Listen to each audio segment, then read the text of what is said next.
Bom dia, tarde, noite ou madrugada, a hora que for. Eu sou Stamato, autor da saga A Era do Abismo e anfitrião da iniciativa Mochileiros do Multiverso, que une e fortalece autores e autoras nacionais através de dicas de escrita criativa e mercado editorial.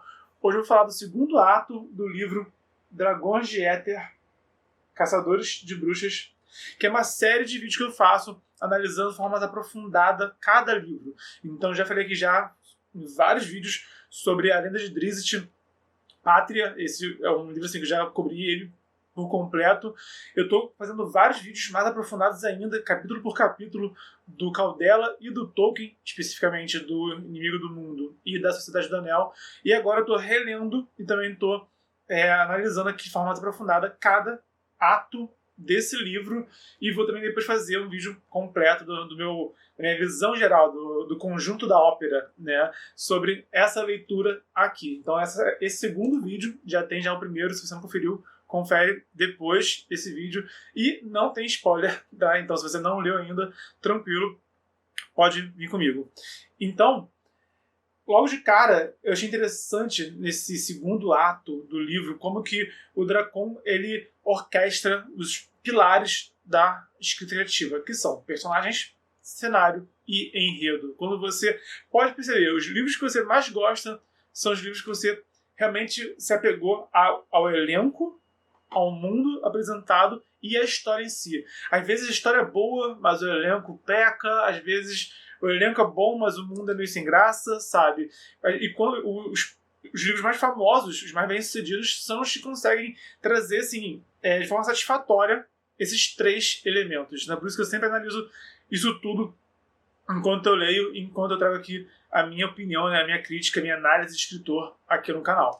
Então, sobre os personagens do Dragões de Éter, no segundo ato do primeiro livro, o Axel, que é o príncipe, ele é o herói da história, é o principal. Ele parte numa jornada junto do Muralha, que é o troll que acompanha ele, e ele está nessa jornada do herói, bem clássica, que o Dracon usou para o leitor seguir de forma mais palatável. Mais ou menos parecido como o Game of Thrones, o Guerra dos Tronos em português, né? No Game of Thrones, o Ned Stark, ele tem essa jornada do herói também, ele também tem uma viagem também, né? Ele começa no reino dele, vai para Porto Real, enquanto que o resto do elenco está lá fazendo várias coisas ao redor desse núcleo, né? Então, assim como o Ned Stark tem essa jornada do herói no Game of Thrones e o resto do elenco tá cada um fazendo coisa diferente, né? Aqui o Axel também tá nessa jornada que ele partiu para o Dracon revela, mas é algo ligado ao irmão dele, né? O irmão mais velho, Anísio. Então o Dracon, eu faço mais tarde, ele consegue manter muitos mistérios que mantém a gente interessado ao longo da narrativa. Vou falar isso depois.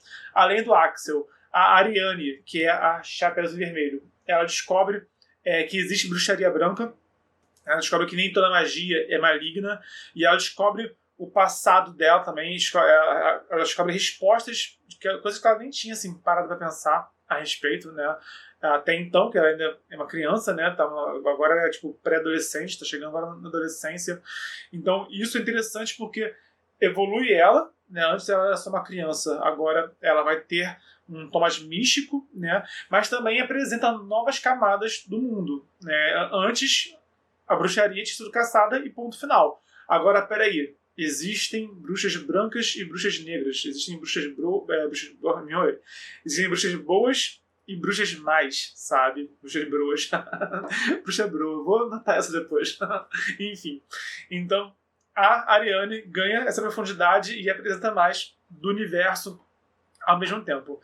E também João e Maria, que também estão na capa, né, o João e Maria, eles estão ajudando o Sabino, que é o professor deles, que começa a investigar o que está acontecendo nesse reino. Então, houve um ataque que não, foi um ataque assim, aparentemente aleatório, aparentemente sem propósito, e o Sabino se propõe a investigar, e João e Maria estão acompanhando ele, estão ali de ajudantes dele. Nessa parte também, encerrando aqui, eu senti que o Sabino e o Snail ganharam bastante importância. Os dois eram pequenos no primeiro ato, tanto que eu fiz o vídeo do ato 1, e eu nem citei eles nesse vídeo, mas eu citei o Sabino só. mas o Snape acho que eu nem citei. Mas eles tinham, assim, aparecido muito pouco nesse primeiro ato, tá? E agora eles estão bem mais participativos, eles têm vários trechos só deles, tá? E a gente conhece bem mais eles ao fundo, então eles ganham bastante destaque. Por fim, a gente conhece uma ladra misteriosa que o Snail encontra, mas ela se mantém assim, ainda bem oculta, bem que pessoa é essa que interfere aí na jornada do Snail. E eu não posso deixar de citar que o caçador-herói sobe, tá? Então, o Dracon, eu digo que ser escritor lembra um pouquinho seu maestro de uma orquestra, porque você precisa conduzir, né, o instrumento que entra, a hora que entra, o volume, né, que entra, a gente tem que dosar, a gente tem que orquestrar muita coisa. E de vez em quando, alguns instrumentos da orquestra têm que descer para outros serem enaltecidos.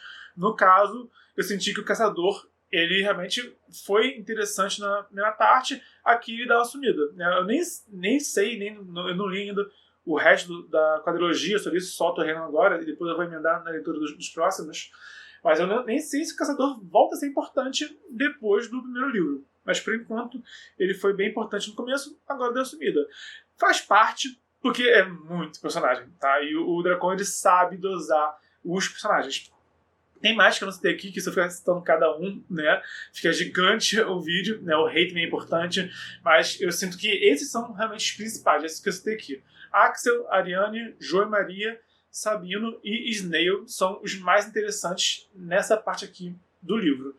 Sobre o cenário, o que achei interessante é que esse ato dá atenção total ao reino de Arzalon. Enquanto que o primeiro ato está apresentando ainda Nova Éter, está apresentando assim várias camadas, várias perspectivas, cita que existem outros reinos, sabe?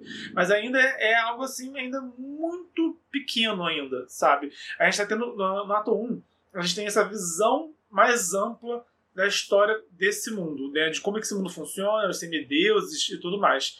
No segundo ato, o foco é Arzalon. A gente conhece Arzalon muito melhor, tanto a história desse reino, como também a situação que ele está no momento, né, depois desse ataque que aconteceu no primeiro ato. Então, curiosamente, né, o Axel, acho que ele é o único assim, que ele sai de Arzalon, ele parte em jornada, mas todos os outros estão, cada um deles de uma forma diferente, explorando facetas diferentes de Arzalon. A Ariane, ela explora uma faceta secreta, né, que são essas bruxas brancas, né? A João Maria e Sabino estão ali investigando esse ataque, enquanto que o Snail ele está justamente no submundo. Ele tá metido com alguns criminosos, ele se mete na alta sociedade, mas é para cometer um crime, né? Então ele tá realmente nesse submundo de Arzalon. E tem o rei também, né, que está com os conselheiros. A gente conhece um pouco mais da política desse reino também, né? Então, através dos personagens, a gente conhece cada camada dessa sociedade. A gente conhece um pouco mais da religião, do submundo, da política, do povo, né? Eu acho que o João Maria e o Sabino acabam mostrando como é que está o povo, né? O povão desse reino mesmo, sabe? Então, o foco total é esse. Você sente que você conhece, de fato, o reino agora. Principalmente a capital do reino, né? Que é Arzalon. Então, a gente sente realmente que a gente conhece por dentro. A gente se sente... O Dracon consegue fazer o leitor se sentir dentro desse cenário de uma forma, assim, espetacular. Eu vou falar agora do enredo e depois vou dar mais um detalhe importante de citar e a minha conclusão, tá? São mais 3 tópicos aqui. Brevemente. O enredo, o Dracon ele consegue desenvolver a história mantendo os mistérios, tá? Ele consegue, é curioso, ele move muitas peças, mas ele não revela o que está acontecendo de fato por trás disso tudo. Então, a gente continua curioso, a gente continua, tipo, qual é o objetivo desse vilão, sabe? A gente entende o que o vilão quer, mas não sabe muito bem por que ele quer, sabe? A gente conhece, o fato do Dracon apresentar, ele tá revelando tantas camadas do cenário, dos personagens, que ele consegue manter a história interessante sem entregar, né, spoiler, sem concluir. Tem vezes que eu tenho alguns livros que eu sinto isso, que você chega na metade do livro e você já tem todas as respostas e parece que o escritor fica enchendo linguiça, sabe, com coisas que você meio que já entendeu. É um livro que eu acho que também consegue se manter interessante de outra forma, que eu falei aqui no canal já, é o Juca Pirama, Marcado para Morrer, porque no caso do Juca Pirama é um livro sucinto, são 10 capítulos, sabe, que você lê num ritmo muito interessante. Então, mesmo quando você já saca o que aconteceu antes do mistério ter revelado, logo depois já acontece mais coisa, você se mantém nesse ritmo, né, meio frenético. Então é muito difícil você contar essa meiuca da história. Muitos escritores contam que tem dificuldade com a meiuca da história, com o meio. Muitos escritores falam, eu sei o começo, eu sei o final, eu tô com dificuldade no meio, né? E o Dracon, ele consegue manter esse meio da história interessante. E eu acho que ele faz isso porque ele consegue desenvolver os personagens que ele já apresentou, tá? Ele apresenta um ou outro, assim, pelo caminho, mas ainda é um ritmo bem interessante. E ele está ainda focado em apresentar o mundo. Eu acho que esse que é o ponto. O world building dele se mantém interessante. O fato de você estar conhecendo o reino, conhecendo essas camadas do reino, te mantém interessado, mesmo que ele mantenha muito mistério ainda para ser desvendado no final do livro, na parte 3. Né? Então acho que essa que foi a sacada, essa foi a cartada de mestre do Dracon. Nesse ato 2, ele se aprofundou muito em personagens e cenário, tá? E deu poucos passos no enredo, né? Mas foram passos bem satisfatórios. A única coisa que ele fez foi muito mais para complicar a situação, né? Para complicar a situação para todo mundo. Todos os personagens eles encontram obstáculos no caminho, né? Isso é interessante, né? Mas às vezes botar obstáculos que atrasam a história pode encher o saco. No caso do Dracon, ele sabe botar obstáculos que são instigantes, dão emoção para a história, te deixam empolgado para ler mais, tá? Mas por causa disso, eu acho que o essencial que ele manda muito bem é o elenco dele e o world building dele. E é isso que te mantém interessado, mesmo a história avançando um pouco, mas você quer conhecer mais desse elenco e desse mundo que ele está apresentando. Para finalizar, é bem nítido já nessa parte da leitura, né? Já li 2/3 do livro, na verdade eu estou quase no final já, falta isso aqui só para eu ler. Né? Eu tenho de ler hoje amanhã. Já comecei a ler a parte 3 antes de fazer esse vídeo. Mas é bem nítido como que o Dracon usa o vocabulário dele. Porque ele vai dos reis, dos nobres, usando um vocabulário bem informal, e vai da plebe para a garotada, né, do elenco mais jovem, né, a Ariane, João e Maria, usando uma linguagem muito informal. Tá? E isso causa estranhamento em muitos leitores. Eu já falei isso já sobre o Dracon, eu adoro o modo como ele usa o vocabulário dele. Eu jamais usaria dessa forma, eu jamais escreveria nesse tom de informalidade que ele chega em muitos momentos, tá? Eu não usaria isso, eu, Bernardo, não faria isso, mas eu acho muito interessante ver como que um autor soube usar o vocabulário. Não é porque eu não faria, é porque o meu estilo, o meu gosto é diferente, que eu não vai reconhecer um trabalho bem feito quando eu vejo. Tá? Então é importante a gente, como artista, reconhecer algo bem feito, por mais que não seja exatamente o nosso gosto individual, entendeu? Então, o Dracon, você saca que ele tem um excelente vocabulário, porque ele sabe usar segunda pessoa, ele sabe escrever diálogos em segunda pessoa que são excelentes. Eu já li um livro que eu larguei no começo, foi Tristão e Isolda. O nome do livro é Tristão, Cavaleiro de Arthur. Tá? É um livro brasileiro, inclusive, mas que eu não aguentava os diálogos, que eram tudo em segunda pessoa e eram extremamente artificiais, sabe? E, quando eu leio, tipo, O Senhor dos Anéis, sabe? Eles não falam em segunda pessoa, eles não falam tudo o tempo todo, sabe? Então, mesmo quando eu leio livros que são clássicos, não ficam assim, usando um diálogo truncado e real, sabe? Então esse livro do Tristão, Casa de Arthur, ficou muito artificial, tá? O Dracon, quando ele usa a segunda pessoa, quando ele usa um tu, né? Quando ele conjuga na segunda pessoa, ele consegue manter um diálogo fluido, um diálogo orgânico, um diálogo que você consegue já imaginar o rei falando com seus conselheiros, né, usando aquele linguajar, sabe? E isso prova que ele sabe sim escrever muito bem, de forma muito formal. Em contrapartida, ele também escreve de forma muito informal, né? De forma muito informal. Ele escreve de modo muito informal quando ele trabalha o elenco mais jovem, sabe? Isso se destaca, isso Pode incomodar muitos leitores, mas eu devo reconhecer que ele sabe fazer isso muito bem feito, por isso que eu gosto tanto, sabe? E fica... tratando-se de um livro que é nitidamente fantasia, sabe? Não me incomoda, porque ele não está se prestando, o Dracon ele não se propõe a apresentar um mundo medieval clássico. A proposta é muito mais um mundo, né, que dialoga com o imaginário e com o sonhar, né, do que com fantasia medieval clássica, né, de espada e escudo e cavalaria, etc. Esses elementos estão nos livros, sim, mas não é o foco dele. O foco dele é o nosso imaginário, o nosso sonhar. Então, nada mais justo do que dialogar com o imaginário e sonhar no nosso mundo contemporâneo, sabe? Então, como ele tem essa proposta bem clara e ele faz muito bem feito, fica muito bem feito. Você pode gostar ou não, você pode preferir diálogos menos informais, gosto individual, tudo bem, tá? Mas é muito interessante ver como que o Dracon sabe usar o vocabulário dele. Por fim, a minha conclusão sobre essa parte do livro, o segundo ato, é que o livro sabe se manter instigante, tá? Quando eu leio, cara, tem livros assim que eu vou tendo dificuldade de ler essa metade, sabe? Tem muitos livros que têm dificuldade de se manter interessante ao longo do caminho. Eu estava relendo, inclusive, O Senhor dos Anéis. Foi curioso, porque eu adorei o capítulo que eu li, mas eu não estava empolgado de começar a ler, porque O Senhor dos Anéis é um livro lento, né? Então eu tô chegando na metade do livro já, sabe? E eles estão ainda na casa do Tom Bombadil, sabe? E pouquíssima coisa aconteceu nessa parte da história.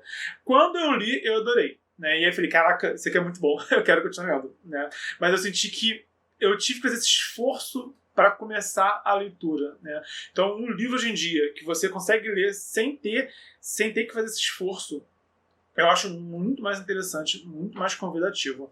Então, o Dracon ele é essa leitura que você lê de forma muito fluida, sabe? Você devora o livro sem nem sentir. E ele consegue manter isso. Isso é perceptível na primeira parte, no primeiro ato. E eu acho surpreendente como ele consegue fazer isso de forma interessante, mantendo esse nível de excelência, esse nível de interesse, esse nível de instigante na leitura ao longo da segunda parte. Porque ele soube apresentar muito bem os personagens, ele soube apresentar muito bem o cenário, e ele soube manter o enredo ainda misterioso e interessante. Tudo isso usando um vocabulário muito bem aproveitado, tanto nos momentos mais formais quanto nos momentos mais informais. Comenta aqui embaixo o seu livro favorito que usa uma linguagem mais informal. Eu acho que o livro que eu sinto assim, que era bem informal de outra forma é do próprio Dracon, do Cemitério de Dragões. É um livro que também usa muita informalidade, mas porque o elenco é do nosso mundo real, no nível assim, literal, né? Então ele é até menos coloquial, porque o elenco é mais velho, então não tem crianças, não tem garotada assim. Então acho que é por causa disso que eu gostei tanto também do Cemitério de Dragões. Tem menos informalidade no sentido de gíria de garotada, sabe? Porque o elenco é mais velho. Mas ainda assim é um elenco do nosso mundo real. Então fica muito orgânico, fica muito coerente, fica bem interessante, né? Como que ele usou nesse livro. Comenta aqui embaixo algum livro que você leu que usava a linguagem informal e que você tenha também adorado, para a gente expandir aqui esse diálogo. E se você gostou do conteúdo, dá o like, se inscreve, ativa o sininho. Se conhece alguém que pode se interessar por esse conteúdo, compartilhe também na rede social. Lembrando que estamos no desafio 306 dias de escrita, vídeo de mercado editorial e escrita criativa todo dia. Então, até o próximo vídeo e a gente se esbarra pelo multiverso. Valeu!